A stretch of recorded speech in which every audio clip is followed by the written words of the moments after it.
అందరికీ నమస్కారం. ఈ వీడియోలో నేను మీకు తోటకూర కాడలు, ఎండు రొయ్యలతో కర్రీ అయితే చేసి చూపిస్తానండి. మనం సాధారణంగా తోటకూర అంతా తీసిన తర్వాత ముదిరి ఉన్న ఈ తోటకూర కాడలనైతే బయట పారేస్తాం కదా! వాటితో అయితే ఈ కర్రీ చాలా బాగుంటుందండి. ఒక్కసారి మీరు కూడా ట్రై చేయండి. టేస్ట్ అయితే అద్భుతంగా ఉంటుంది. ఇప్పుడు ఈ కర్రీనైతే ఏ విధంగా ప్రిపేర్ చేసుకోవాలో ఈ వీడియోలో అయితే చూద్దాం ఇప్పుడు. దీనికోసం నేను ఇక్కడ ఎండు రొయ్యలు అయితే తీసుకున్నానండి. ఇవిగో చూసారా, ఎండు రొయ్యలు శుభ్రంగా తల తోక అయితే కట్ చేసుకోవాలి. ఇలా క్లీన్ చేసి అయితే తీసుకున్నాను. వీటినైతే ఒక్క 10 నిమిషాలు అయితే వాటర్లో నానబెట్టండి. మీరు హాట్ వాటర్లో అయినా వేయచ్చు, లేదు అంటే కొంచెం చల్లగా ఉన్న వాటర్లో వేస్తే ఒక 15 మినిట్స్ అలా నానబెట్టండి, సరిపోతుంది. హాట్ వాటర్లో అయితే ఒక 5 మినిట్స్ ఉంచితే సరిపోతుంది. ఎక్కువసేపు ఉంచినా మరీ మెత్తగా అయిపోతాయండి. ఇలా ఒక 15 నిమిషాల తర్వాత శుభ్రంగా కడుక్కోవాలి. ఇదిగో చూసారా, ఇలా అయితే రావాలండి ఎండు రొయ్యలు. శుభ్రంగా ఇలా క్లీన్ చేసుకొని పక్కన పెట్టాను ఎండు రొయ్యలు అయితే. తోటకూర కాడలనైతే ఇలా కట్ చేసి పెట్టుకున్నానండి. చూసారా ఎంత బాగున్నాయో, అచ్చం ములక్కాడ ముక్కల్లా ఉన్నాయి కదండి. వీటినైతే ఇలా చిన్న ముక్కలుగా కట్ చేసుకోవాలి. ఈ సైజు కట్ చేస్తే సరిపోతాయి. మేమైతే వీటిని తోటకూర స్తంభాలు అంటామండి. తోటకూర స్తంభాలు, ఎండు రొయ్యలు కర్రీ అని అంటాం మేము. దీనికోసం అయితే ఇలా టమాటా ముక్కలు చిన్న ముక్కలుగా కట్ చేసుకోవాలి. 2 ఉల్లిపాయలను కట్ చేసుకోవాలి. అలాగే ఒక 5 పచ్చిమిర్చిని ఇలా చీలికలుగా తీసుకోండి.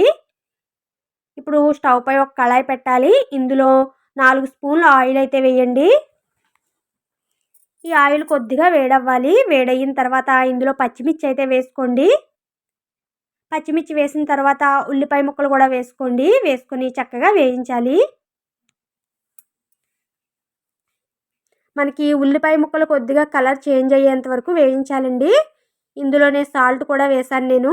సాల్ట్ వేస్తే ఉల్లిపాయలు చక్కగా తొందరగా వేగుతాయండి మనకి. ఇదిగో చూసారా, ఇలా కొద్దిగా కలర్ చేంజ్ అయిన తర్వాత ఎండు రొయ్యలను అయితే ఇందులో వేసుకుంటున్నాను నేను. ఈ ఎండు రొయ్యలనే మీరు విడిగా కూడా వేయించి కలుపుకోవచ్చండి ఇలా. ఇక్కడ నేను ఉల్లిపాయ ముక్కలతో పాటు వేయిందాం కదా అని చెప్పి ఎండు రొయ్యలను అయితే ఈ టైంలో వేసాను. ఎండు రొయ్యలు వేగిన తర్వాత అల్లం వెల్లుల్లి పేస్ట్ వేయండి. ఇందులో అల్లం వెల్లుల్లి పేస్ట్ తప్ప ఇక మసాలాలంటూ ఏం వేయం మనం. పచ్చివాసన పోయేంత వరకు చక్కగా వేయించుకోవాలి. ఇలా వేయించిన తర్వాత మనం కట్ చేసి పెట్టుకున్న టమాటా ముక్కలను కూడా ఇందులో వేసుకోవాలి. వీటిని కూడా సాఫ్ట్ అయ్యేంత వరకు ఉంచాలి. ఇప్పుడు మూత పెట్టి ఒక్క 5 నిమిషాల తర్వాత మీకు చూపిస్తానండి. 5 నిమిషాల తర్వాత అయితే మీకు చూపిస్తున్నాను చూడండి. మనకి టమాటా ముక్కలు చక్కగా మగ్గిపోయాయి కదా. ఇలా టమాటా అంతా చక్కగా మగ్గిన తర్వాత మనం రెడీగా కట్ చేసి పెట్టుకున్న ఈ తోటకూర స్తంభాలను అయితే ఇందులో వేసుకోండి. వేసుకొని ఒక్కసారి ఇలా మిక్స్ చేయండి. మనకి ఇవి తొందరగానే ఉడికిపోతాయండి. మరి సన్నగా ఉన్న కాడలను అయితే తీసుకోవద్దు, కొంచెం ముదిరినవే తీసుకోండి.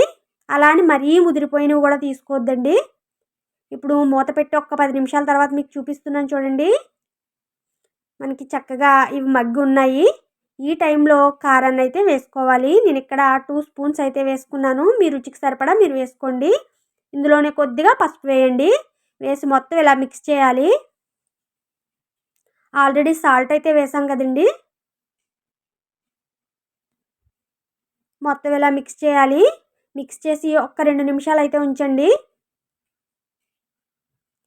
2 నిమిషాల తర్వాత ఇందులో ఈ ముక్కలన్నీ మునిగేంత వరకు వాటర్ అయితే పోసుకోండి. 1 గ్లాస్ వరకు వాటర్ పడుతుంది. వాటర్ వేసిన తర్వాత ఒక్కసారి ఇలా గరిటె పెట్టి కలపండి. ఒక పొంగు వచ్చేంత వరకు ఇలా ఉంచండి. ఒక పొంగు వచ్చిన తర్వాత ఇందులో కొద్దిగా కరివేపాకు వేయండి. ఈ టైంలోనే సాల్ట్ కానీ కారం కానీ ఏమైనా సరిపోకపోతే వేసుకోవచ్చు మీరు. ఇప్పుడు పైన ప్లేట్ మూత పెట్టండి. ఒక్క 15 నిమిషాలు అయితే స్టవ్ మీడియం ఫ్లేమ్లో పెట్టి ఉడికించండి. 15 నిమిషాల తర్వాత నేను మీకు చూపిస్తాను.